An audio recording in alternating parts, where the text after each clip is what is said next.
কোনো বছরই তারা কিন্তু জানুয়ারির ১ তারিখে সকল শিক্ষার্থীকে বই দিতে পারে নাই। বই ছাপানোর ক্ষেত্রে প্রথমে তারা গড়িমসি করে, হ্যাঁ সময় আছে আমরা করে দেব, কোনো সমস্যা হবে না, এ ধরনের কথাবার্তা এবারও বলেছিল। তাদের অন্তর্নিহিত উদ্দেশ্য ছিল যে বই ছাপানোতে যত জানুয়ারির মাসের কাছাকাছি চলে আসবে তখন আমরা একটা চাপ অনুভব করব অভিভাবকদের কাছ থেকে, শিক্ষার্থীদের কাছ থেকে, দ্রুত বই দিতে হবে, শিক্ষা কার্যক্রম নতুন বর্ষের শিক্ষা কার্যক্রম শুরু করতে হবে। সেই হেতু তখন আর বইয়ের গুণগত মান, বইয়ের বাধাই, বইয়ের ছাপার মান, কাগজের মান এগুলো না দেখে যেন তেন কাগজে যেন আমরা বই দেই, সেই সুযোগটাই তারা গ্রহণ করে আসছিল দীর্ঘদিন যাবৎ। এবার সেটা হচ্ছিল না বলে তারা খুবই নানান রকমের বিভিন্ন প্রকারের কথাবার্তা বলে আমাদেরকে আশ্বস্ত করার চেষ্টা করেছে যে হ্যাঁ যাবে বই।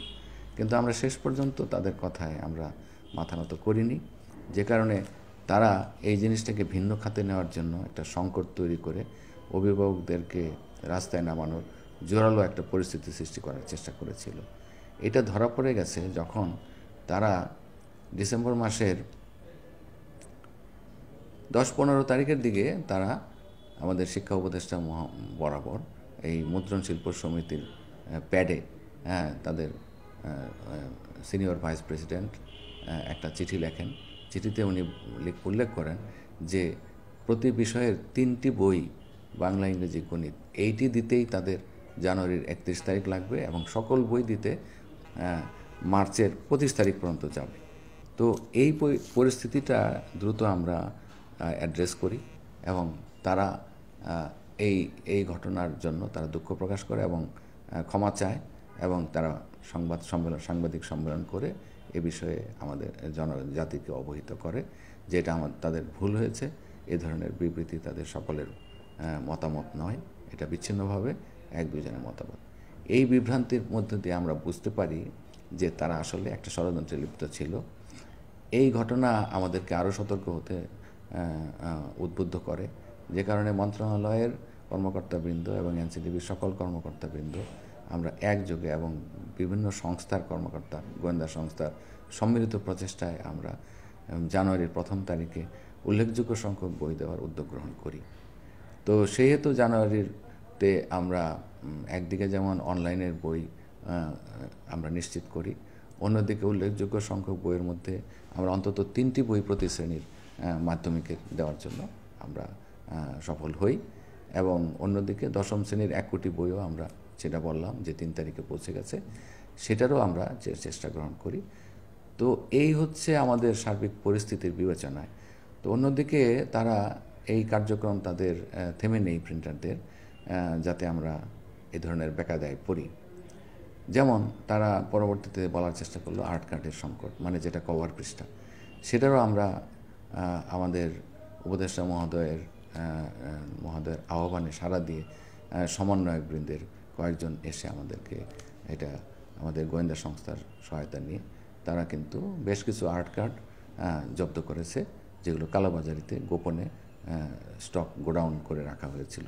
অর্থাৎ সংকটটা কৃত্রিমভাবে তৈরি করার চেষ্টা করেছিল, সেটাকে আমরা উদ্ধার করেছি এবং পরবর্তীতে আর্ট কার্ডের দাম বৃদ্ধি ইত্যাদি পরিপ্রেক্ষিত বিবেচনা করে আমরা কিছু আর্ট কার্ড আমদানি করার জন্য আমরা আমদানিকারকদের সঙ্গে আমাদের প্রিন্টারদের যোগাযোগ করিয়ে দেই এবং তার পরিপ্রেক্ষিতে এই মাসের 23 তারিখে চায়না থেকে প্রায় 1600 মেট্রিক টন আর্ট কার্ড আমদানি করা হচ্ছে। অন্যদিক তাহলে আর্ট কার্ডের খুব একটা সংকট পরবর্তীতে আমরা আর দেখিনি। এখন তাদের যে প্রচেষ্টা আমরা লক্ষ্য করছি যে কাগজের অভাব, কাগজ পাওয়া যাচ্ছে না। আমাদের শিক্ষা উপদেষ্টা মহোদয় কয়েকটি কাগজের মিলের মালিকদের সঙ্গে কথা বলে তিনি ইতিমধ্যেই সেই ব্যবস্থা করে দিয়েছেন এবং ইতিমধ্যে আসলে কাগজের সংকটও তেমন নাই। তারপরেও আমাদের বিবেচনায় যদি কোনো কারণে কাগজের সংকট হয়, সেই হেতু আমরা প্রিন্টারদেরকে আবারও ইম্পোর্টারদের সাথে যোগাযোগ করিয়ে দিয়েছি কাগজ আমদানি করার জন্য। তো ইতিমধ্যে কাগজ আমদানির জন্য 10,000 মেট্রিক টন কাগজের একটা এলসি খোলা হয়েছে। আমরা সেই ব্যবস্থা আমরা সেটাকে তাদেরকে দিয়ে এই কাজটা উদ্যোগ গ্রহণ করেছি। এখন যে তাদের সংকটের কথা তারা বলছে সেটা হচ্ছে তাদের তাদের ব্যাংকের সংকটের কথা একবার বলেছিল, তো ব্যাংকের লোন পাচ্ছিল না। আমাদের উপদেষ্টা মহোদয়, শিক্ষা উপদেষ্টা মহোদয় বাংলাদেশ ব্যাংকের গভর্নরকে এবং অর্থ উপদেষ্টা মহোদয়কে সঙ্গে আলাপ করে সেই উদ্যোগ গ্রহণ করেছে। এখন অনেকেরই আমরা নিজেরাও চেষ্টা করেছি, আমাদের সিনিয়র সচিব মহোদয়, আমরা বিভিন্ন ব্যাংকের এমডির সঙ্গে কথা বলে আমরা তাদের ব্যাংকের লোনের ব্যাপারটাও আমরা সমাধান করে দিয়েছি। তারপরে এখন যে সংকটের কথা তারা বলছে সেটা হচ্ছে যে হ্যাঁ, প্রিন্ট হচ্ছে ঠিকই, কিন্তু আমাদের বাধাই করার লোকের অভাব। তা আমরা সেই বাধাই করার লোকও এখন আমরা জোগাড় করে দিচ্ছি। এখন আর কি কি সমস্যা তাদের আছে আমাদের বুঝতে আর বাকি নাই জনজাতির, যে আসলে নিম্নমানের কাগজে বই দেওয়ার যে যে মানে বই দেওয়ার যে অভ্যাস, খারাপ অভ্যাসটা তারা এখনও ত্যাগ করতে পারেন নাই। সেহেতু তারা ভেবেছিল যে জনগণকে রাস্তায় নামিয়ে এই পরিস্থিতিটাকে উত্তপ্ত করে স্বার্থান্বেষী মহলের কিংবা পতিত সরকারের কোনো এজেন্ডা বাস্তবায়নের চেষ্টাতেই তারা তাদের মধ্যে প্রবণতা লক্ষ্য করা যাচ্ছে। আমরা তাদেরকে পরিষ্কারভাবে বলেছি যে আপনাদেরকে সকল ধরনের সুযোগ সুবিধাই আমরা করে দিয়েছি। টেন্ডারে আপনারা পূর্ববর্তী বছরগুলিতে আপনারা -45% আপনারা দরে কাজ নিতেন, এবং এখন কিন্তু আপনারা তা করছেন না। এখন বরং ক্ষেত্রবিশেষে +20% দরে কাজ নিচ্ছেন। সুতরাং আপনাদের যে কাগজের দাম, বাজারে যে বর্তমান মূল্য, সর্বোচ্চ দামের চাইতেও আমাদের টেন্ডারে আপনারা যা পেয়েছেন তার থেকে কম। সুতরাং আপনারা এই অজুহাতগুলো আমাদেরকে আর দিবেন না। আপনারা ভালো মানের কাগজে আপনারা আমাদের শিক্ষার্থীদেরকে বই ছাপিয়ে দিন। এই হচ্ছে সার্বিক পরিস্থিতি।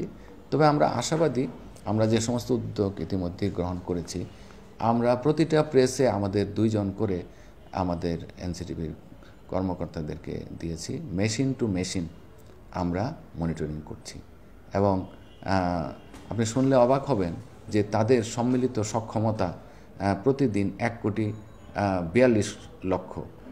সেই ক্ষেত্রে তারা সর্বোচ্চ 48,48,000 বই প্রোডাকশন দিতে পেরেছে। এই যে কাজটি তারা করেছে, তাদের সক্ষমতার চেয়ে 5 গুণ বেশি কাজ নিয়েছে, এইটা তো তারা আসলে পারে না। এর কারণে একটু সমস্যার সৃষ্টি হয়েছে।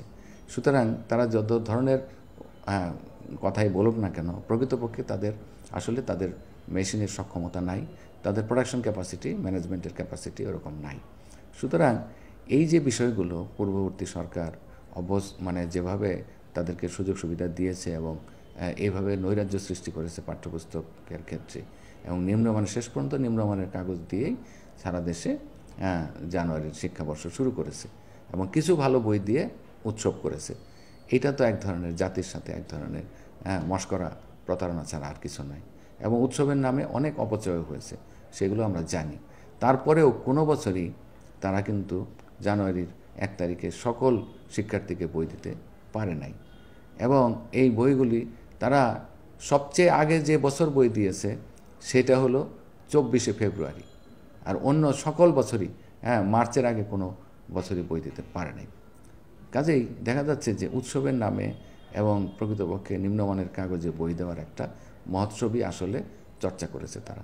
আমরা এখান থেকে বেরিয়ে আসার জন্য আমাদের অন্তর্বর্তীকালীন সরকারের মাননীয় শিক্ষা উপদেষ্টা মহোদয় তিনি পরিষ্কার বলেছেন যে যদিও আমাদের কিছুটা দেরি হচ্ছে, সেটা হয়তো জানুয়ারি না হয়ে ফেব্রুয়ারিতে আমরা সকল বই দিব, কিন্তু বইগুলি যখন শিক্ষার্থীরা পাবে তখন তাদের মনটা ভরে যাবে যে এই বইগুলি আগের বছরের মতো নিম্ন মানের কাগজে নয়, বইগুলি বছরের অর্ধেক না যেতেই ছিঁড়ে যায় না। এরকম বই ইতিমধ্যে যারা বই পেয়েছে তারা কিন্তু সন্তোষ প্রকাশ করেছে।